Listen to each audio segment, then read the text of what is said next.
Meron nga tayo na diskubre na concentrated drink na makakatulong na maboost ang immune system ng mga kids at ng buong pamilya. Dahil meron lang naman itong sangkap na pure calamansi at honey. At ilan nga sa mga benefits nito ay ang mag-cleanse ng katawan, nakakapag-regulates ng blood sugar at nakakapagpaganda ng skin. At ang maganda pa nga dito ay certified FDA approved at natural na gawang dabawenyo. Yun guys, no, napa-order nga tayo ng mixed calamansi concentrated with honey. Bale yung ganito, 1 liter, nagkakahalaga lang to ng 350 pesos. At ang maganda dito guys, FDA approved na to. Pure honey at pure calamansi, no preservative added. Sa mga gusto mag-resell at mag-retail, yung isang box nito, 20 pieces, 5,500 pesos lang yan. At yung ganito naman tingi, yan, sinabi ko na kanina, 350 pesos. Yan guys, ang maganda dito no, sa ating ngayon, usong-uso ang ulan, paiba-iba ang klima, sakto-sakto to sa mga bata, matanda, may ngipin o wala. Kasi pampalakas to ng ating immune system, tsaka ng ating katawan. Meron siyang vitamin C, syempre alam nyo naman yung kalamansi, tapos yung kanyang honey. At maganda dito guys, tumatagal to ng 2 months, no? Yung isang ganito.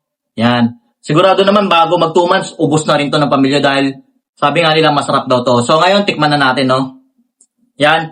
Pag magtitimpla ka nito guys, yan, sa isang basong tubig, 2 kutsara lang yan ng ganito. Dahil concentrated nga to, no? Yan, masyado siyang maasim tsaka, syempre may tamis din. Yan. Tignan natin. Kuha tayo ng tubig, guys. Yan, meron tayo dito naka-prepare. Yan.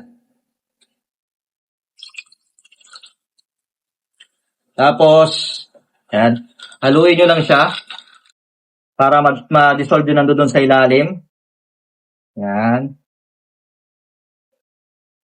Sakto din to kahit pambawon ng inyong mga anak, no? Para syempre, hindi lang tubig. Yan, meron na rin siyang vitamin C na iniinom kahit nasa eskwela siya. Hindi puro soft drinks, no? Yan. Kahit si husband mo, pagpasok, goods din to.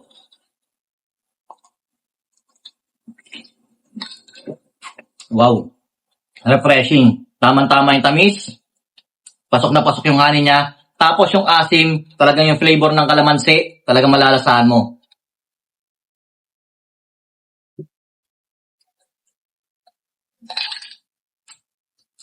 At ang maganda dito guys, no? Itong product nito ay galing pa sa Davao. Yan, kaya ito talaga, meron talaga itong farm, meron talaga ditong gumagawa na meron sila talagang, ano nito, yung pagawaan. Yan. Sa mga gustong mag-order guys, ito yung page nila. At kung gusto nyo naman silang tawagan for more info, ito naman yung kanilang number. So ano pang hinihintay nyo guys? Order na kayo nito. Promise, ang sulit.